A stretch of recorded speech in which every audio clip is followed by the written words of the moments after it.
السلام علیکم۔ امید کرتی ہوں کہ آپ سب ٹھیک ہوں گے۔ جاتے جاتے میں آپ سے ریکویسٹ کرتی جاؤں کہ میرے چینل کو سبسکرائب کرنا مت بھولیں اور please at least 100 subscriber complete کروا دیجیے۔ آج ہے ہمارا نیا ناول عشق شمائل جو کہ میں اسٹارٹ کرنے جا رہی ہوں، تو چینل کو سبسکرائب کرنا مت بھولیے گا۔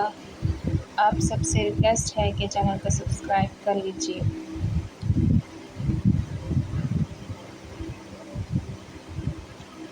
جہاز سے اتر کر انہوں نے سیدھا ایئرپورٹ ٹائلوں کے چکنے اور چمکتے ہوئے فرش پر قدم رکھے۔ ہوٹل کی خنک لابی میں گزرتے ہوئے لوگوں کی سرگوشیاں اور کہکے تھے۔ کافی شاپ کی دیوار پر جڑے ہوئے آئینوں میں وسعت اور فراخی کا فریب تھا۔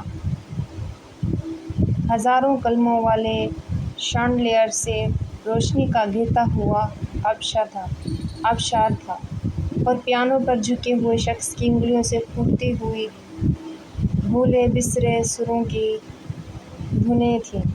ہر طرف آرائش تھی، آزائش تھی، راحت کی شباہت تھی۔ اس شہر سے پہلی ملاقات اب سے کتنی مختلف تھی۔ نئی زمین، نیا آسمان۔ اپنی بیوی بچوں کے ساتھ آج پورے 19 سال بعد مسٹر طاہر آفتاب بلوچ نے پاکستان کی حدود میں قدم رکھا تھا۔ لاہور کا منظر کافی اچھا لگ رہا تھا۔ شاید بارش ہوئی تھی۔ پہلو میں کھڑی ان کی زوجہ مہر ماں طاہرہ اپنی بلیک ہیل سینڈل کے ساتھ ان کے کندھوں تک آئی تھی۔ وہ کچھ آگے بڑھے تو ان کے پیچھے ہی چلتی ہوئی ایک لڑکی بھی نظر آئی۔ قد شاید 5 فٹ 4 انچ کے قریب ہی ہوگا۔ انتہائی پتلی جسامت، لیکن چہرہ گول ہونے کی وجہ سے وہ کمزور لڑکیوں جیسی تھی، تھوڑی دور ہو جاتی تھی۔ اس کی کندھوں تک آتے بال گردن کا پچھلا حصہ کور کر رہے تھے اور باقی ماتھے پر گرے تھے، مگر ہیئر کٹ سے اس نے اپنی پیشانی کو ڈھکا ہوا تھا۔ ایک طرف سے کئی بالوں کی کٹنگ اور اپنے حلیے سے وہ جوان ہونے کے باوجود بھی بالکل بچی لگ رہی تھی۔ سفید شرٹ اور سیاہ پینٹ کا سادہ سا سوٹ اس پر کافی سوٹ کر رہا تھا۔ ہاتھ میں موبائل اور کندھے پر لٹکا لمبی اسٹرپ والا پرس اس کے انداز کو مزید اچھا دکھا رہا تھا۔ پری بیٹے، مسٹر طاہر نے جیسے ہی اپنا رخ پیچھے موڑ کر اسے آواز دی تو اس نے اسکرین سے نظریں ہٹا کر فوراً اوپر دیکھا۔ اب اس کا سفید چہرہ بھی نظر آنے لگا تھا۔ گول گھنی پلکوں والی کانچ سی بھویں آنکھیں، چھوٹا سا گول ناک اور چھوٹے سے ہونٹ جو شاید قدرتی طور پر اپنی سرخی جھلکا رہے تھے۔ وہ کافی حد تک کورین لڑکیوں سے ملتی جلتی لگ رہی تھی۔ یس ڈیڈ، وہ بہت نرمی سے بولی تھی۔ ہمارا ملک انہیں سوالیہ نظروں سے دیکھنے لگی۔ ہمارا ملک بیٹے، اب ہم لوگ پاکستان آ گئے ہیں اور یہ ہمارا ملک ہے۔ اپنے آبائی شہروں میں داخل ہو۔ کم آن۔ اپنے اسپون کو واپس پرس میں رکھ کر باپ کے حکم پر اس نے چند لمحوں کے لیے نظریں پھیر کر دوسری جانب ناگواں دیکھا۔ اوہ! پھر موبائل بٹن کھول کر پرس میں ڈال دیا۔ پھر سینے پر ہاتھ باندھ کر انداز میں گھورنے لگی۔ Yes now good. چلو اب ہم اپنے گھر کی طرف چلتے ہیں۔ امید ہے کہ تمہیں پاکستان بہت پسند آئے گا۔ Okay let's go. اب وہ ان کے ہمراہ ہی چلنے لگی۔ تھوڑی دور جا کر انہوں نے کیب بک کی اور اپنے گھر کی طرف روانہ ہوئے۔ پچھلی سیٹ پر شیشے کے ساتھ جڑی بیٹھی وہ اپنی تھوڑی کے نیچے ہاتھ ٹکائے مسلسل باہر دیکھتی ہی کہیں پر تو لاہور کا منظر دیکھنے کے قابل تھا اور کہیں بے حد گندگی۔ اسے اپنا ملک کو بہت یاد آ رہا تھا۔ ہر طرف صاف ستھری سڑکیں، صاف ستھرے خوبصورت گھر، مالز، اور یہاں کتنی صفائی تھی، اور اس چیز کو آج وہ شدت سے محسوس کر رہی تھی۔ چند لمحوں کی مزید مسافت طے کرنے کے بعد ان کی گاڑی ایک ٹاؤن میں داخل ہوئی جہاں پر موجود دکھنے والے سبھی گھر کافی عالی شان تھے۔ اپنے سیاہ سنیکر سے مکید براس اس نے زمین پر رکھا اور گاڑی سے باہر آئی۔ وہ حیرانگی اور اداسی کے ملے جلے تاثرات لے کر چاروں جانب کا جائزہ لیتی دکھائی دی۔ یکایک اس کے تاثرات کو بھانپ کر مسٹر طاہر نے پوچھ لیا، کیا دیکھ رہی ہو بیٹے؟ Dad, I want go to come back Korea please, وہ اپنے دانت پیس کر بولی تھی۔ نہیں بیٹے، اب ہمیں یہیں رہنا ہے، انہوں نے سمجھانا چاہا۔ But dad, I don't like these type of environment.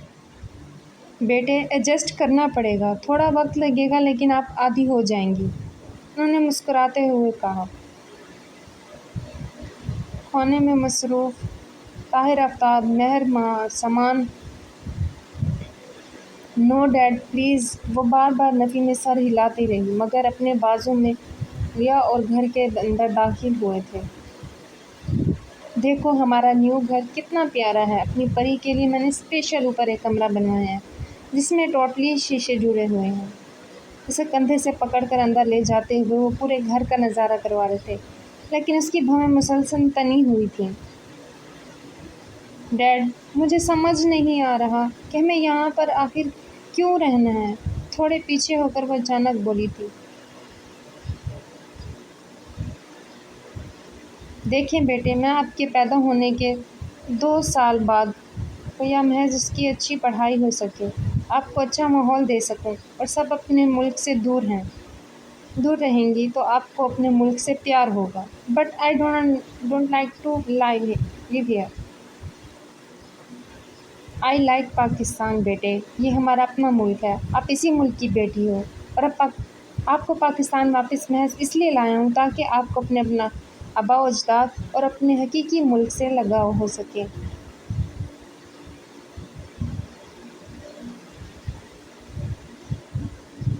محض اسی لیے آپ نے مجھے اتنی دور لینگویج بھی سکھائی؟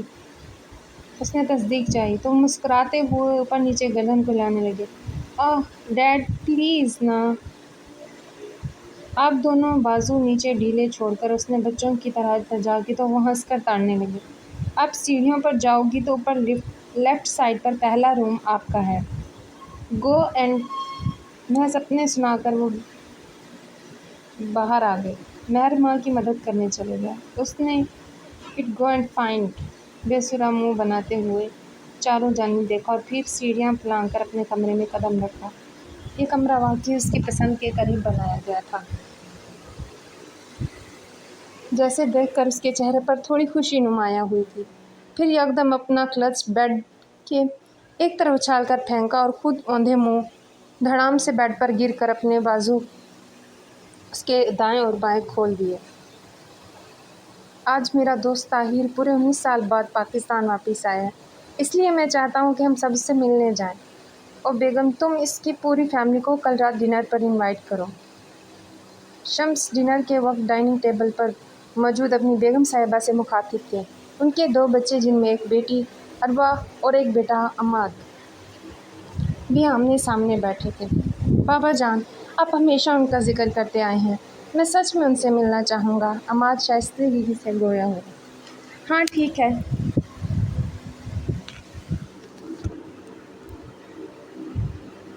کل ہم سب جائیں گے ان کی طرف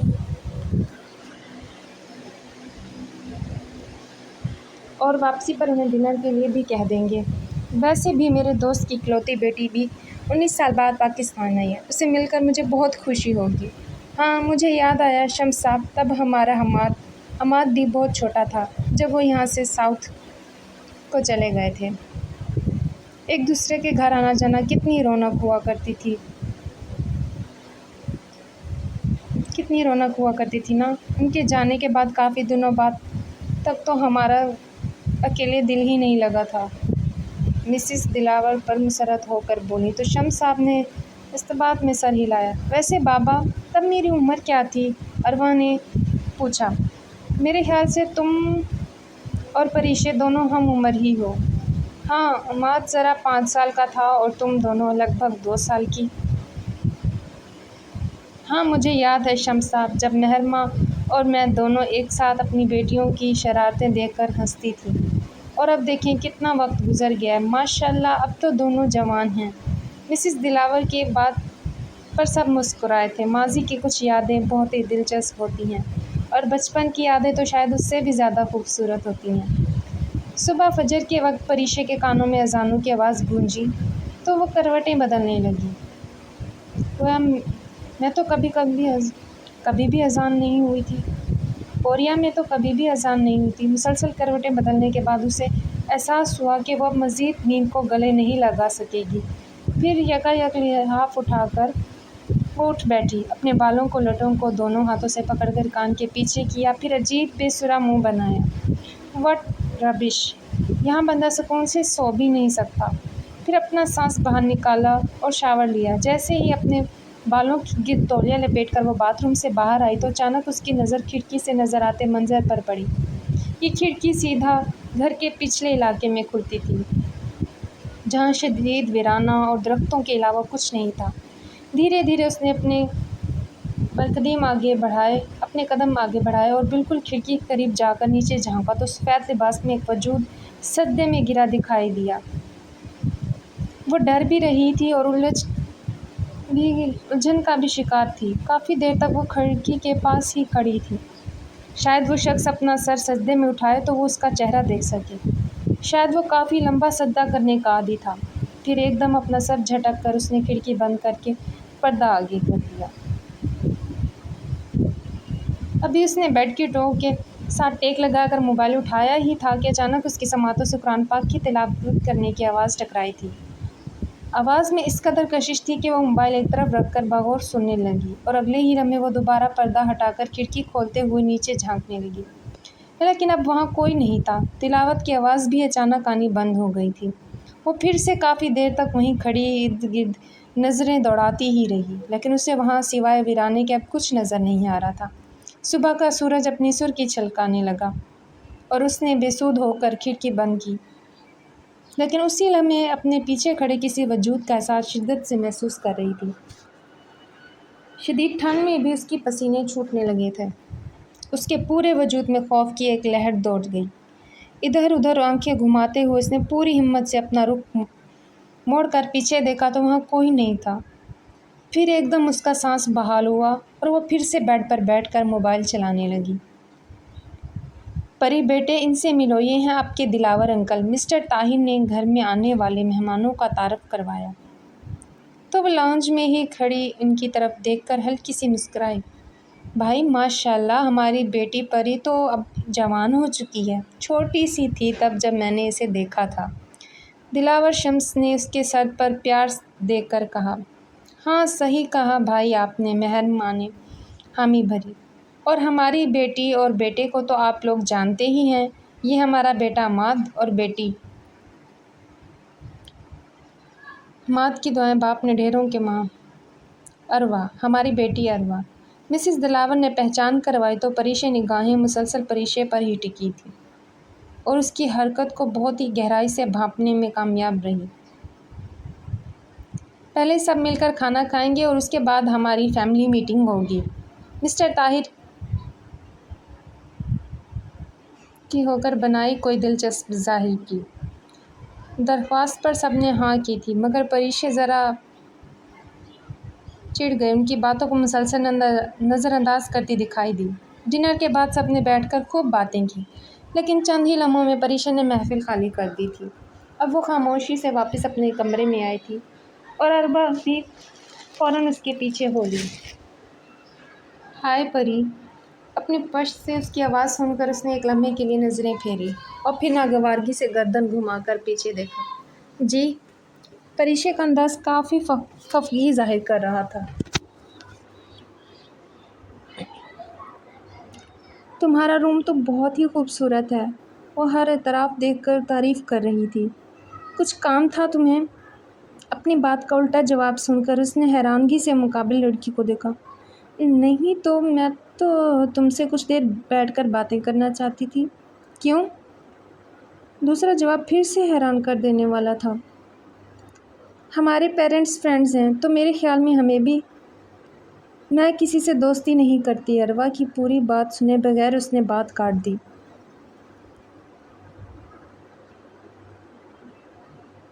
تو مطلب تمہاری کوئی بھی دوست نہیں ہے؟ وہ تعجب خیز تھی۔ نہیں۔ تم دوستوں کے بغیر کیسے رہتی ہو؟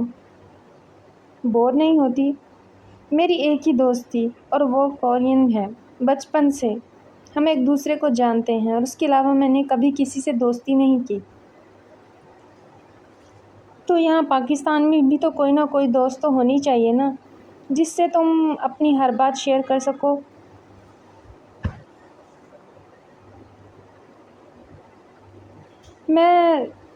مجھے ضرورت نہیں ہے۔ میں ضرورت دیکھ کر دوست نہیں بناتی، بلکہ دوست بنا کر ضرورتیں پورے کرنے والی لڑکی ہوں۔ اوہ، ویسے میں تو یہاں تم سے جاتے ہوئے ڈور بند کر دینا پلیز۔ اس نے پھر سے ٹوک کر اپنی سنائی اور خود سکون سے بیڈ پر بیٹھ گئی۔ اس کے سلوک سے اروا کو کافی غصہ آیا تھا، لیکن اپنے دانت پیس کر وہ خاموشی سے باہر چلی گئی۔ اس کی لٹکی ہوئی شکل دیکھ کر لاؤنج میں گپیں ہانکتے مسٹر طاہر نے اروا بیٹے کیا ہوا تجسس سے پوچھا۔ انکل پلیز مائنڈ مت کیجیے گا، مگر آپ کی بیٹی میں بہت ایٹیٹیوڈ ہے۔ کیوں؟ اس نے کچھ کہا کیا؟ جی، میں اس سے دوستی کرنے گئی تھی، لیکن دوستی کرنا تو دور، وہ تو کسی ڈھنگ سے بات بھی نہیں کرتی۔ بیٹا وہ ابھی کل ہی کوریا سے آئی ہے، تو شاید اپنا ملک چھوڑنے پر تھوڑی اداس ہے۔ تم کبھی بعد میں ٹرائی کرنا، مسٹر طاہر نے صفائی پیش کی۔ جی انکل۔ وہ بھی اب خاموشی سے محفل کا حصہ بنی، لیکن عماد کا دماغ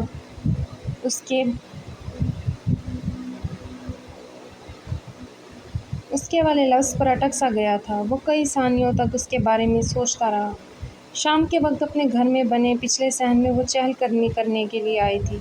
تبھی اسے اپنے پیچھے ایک آہٹ سی محسوس ہوئی تو پریشا نے جھٹ گردن واپس گھمائی۔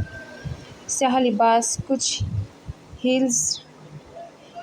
ہیزل رنگ کی آنکھیں، ہلکا سا بیئرڈ اور بالوں کو تھوڑا اوپر کی جانب کنگھی کیا ہوا، اپنی چال، انداز اور شخصیت سے وہ پورا تباہی لگ رہا تھا۔ اپنے اسی انداز میں چلتا ہوا ایک بڑے گھنے درخت کے پیچھے سے نمودار ہوا تھا۔ اس کے ہونٹوں کی سرخی قدرتی تھی یا کسی لپسٹک کا کمال تھا، وہ اندازہ نہیں کر پائی تھی۔ سیاہ لباس میں اپنے شدید گورے چمکتے رنگ کے ساتھ چل کر وہ اس کے قریب آ کھڑا ہوا۔ السلام علیکم۔ وہ خوبرو نوجوان قریب آ کر یقیناً اسی سے مخاطب ہوا تھا۔ وعلیکم السلام۔ پریشا کے گلے میں کچھ اٹک سا رہا تھا۔ آپ کون ہیں؟ اس نوجوان کے اچانک سوال پر وہ پھر سے چونک کر تاننے لگی۔ میں تو یہیں رہتی ہوں، ابھی کل ہی ہم لوگ یہاں شفٹ ہوئے ہیں اس گھر میں۔ اوہ جی، پر آپ کو کون اور یہاں اس ویرانے میں ہمارے گھر کے پیچھے کیا کر رہے ہیں؟ اس نے ارد گرد کے سنسان منظر کو دیکھ کر پوچھا تھا۔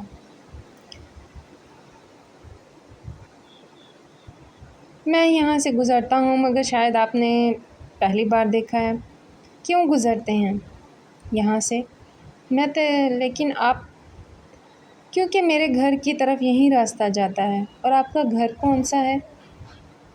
یہاں سے کافی دور ہے، پر مجھے یہ جگہ پسند ہے، اسی لیے میں روز یہاں سے گزرتا ہوں۔ کیا میں آپ کا نام جان سکتی ہوں؟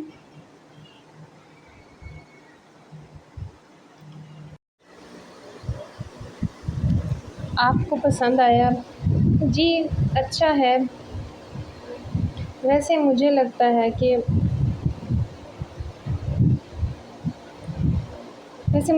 ہے کہ میں نے آپ کو پہلے بھی دیکھا تھا۔ کوئی یہاں نماز پڑھ رہا تھا اور مجھے لگتا ہے جیسے وہ شاید آپ ہی تھے۔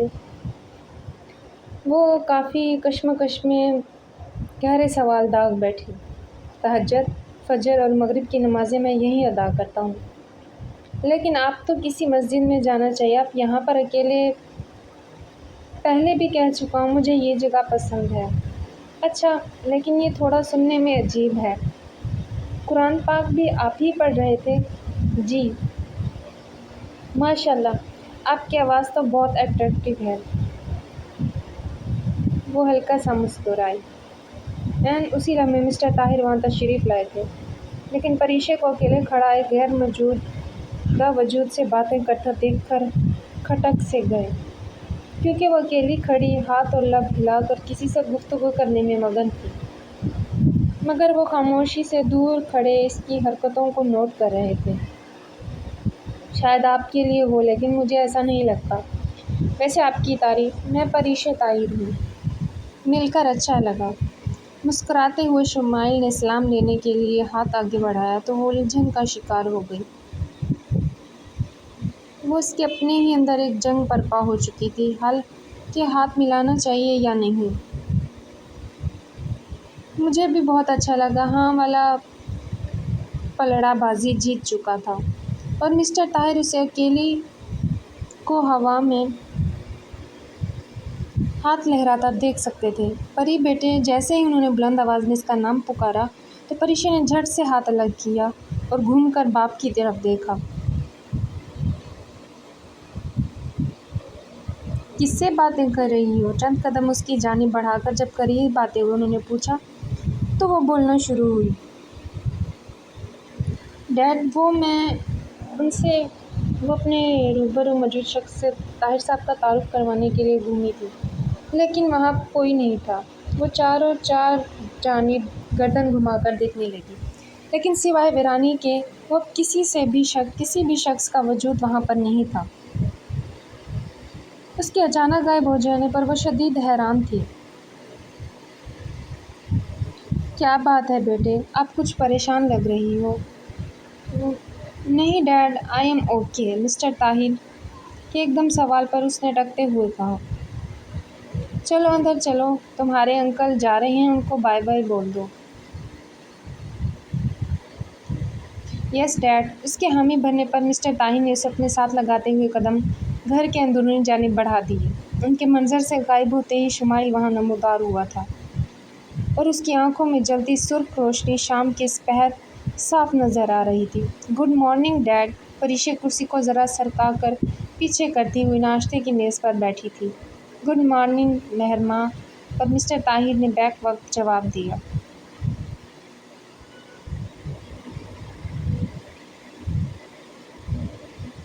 Dead, I wanna talk to you. Yes, آپ جانتے ہیں میں نے ہمیشہ ایئر فورس جوائن کرنا چاہتی تھی۔ ہاں، کورین ایئر فورس۔ نہیں کر پائی، لیکن اب پاکستان میں آ گئی ہوں، پھر بھی میں اپنا پیشن نہیں چھوڑ سکتی۔ تو بیٹے، کس نے کہا ہے کہ چھوڑو؟ بلکہ میں تو چاہتا ہوں کہ آپ اپنے شوق پورے کرو۔ یس آئی نو ڈیڈ، بٹ مجھے اتنا بھی پتہ ہے کہ آپ مجھے پائلٹ بنتا دیکھنا چاہتے ہیں، مگر گرلز کے لیے پائلٹ بننا اتنا آسان نہیں ہوتا، اتنا مشکل بھی نہیں ہوتا۔ بحث کرنے میں تو وہ اس سے بھی 4 ہاتھ آگے تھے۔ ڈیڈ، میں ایئر ہوسٹس بننا چاہتی ہوں، پائلٹ نہیں، وہ لفظ چبا کر بولی۔ بیٹے، آپ جانتی ہو کہ مجھے ایئر ہوسٹس پسند نہیں ہے۔ انداز روکھا پن صاف جھلک رہا تھا۔ طاہر، اگر اسے ایئر ہوسٹس بننے کا شوق ہے تو آپ کیوں زبردستی اپنی وش اس کے اوپر مسلط کر رہے ہیں؟ مہر ماں نے خاموشی توڑی۔ میری ایک ہی بیٹی ہے مہر ماں، اس کو بھی میں اپنی پسند کے مطابق نہ ڈھال سکوں تو پھر کیا فائدہ؟ ڈیڈ، میں جانتی ہوں آپ نے آج تک میری ہر وش پوری کی ہے، اور اگر آپ کی کوئی وش ہے تو آپ بھی چاہتے ہیں کہ میں وہ پوری کروں، بٹ میں یہ سب نہیں کر سکتی۔ ایک چیز میں میرا انٹرسٹ ہی نہیں، اور وہ کام میں کروں گی تو ہو سکتا ہے وہ مجھ سے الٹا ہو جائے۔ ٹھیک ہے پری بیٹے، جو آپ کا دل چاہتا ہے وہی کرو، لیکن ایک بات ہمیشہ یاد رکھنا، جس فیلڈ میں بھی جاؤ، میں ہمیشہ آپ کو سب سے ٹاپ پر دیکھنا چاہتا ہوں۔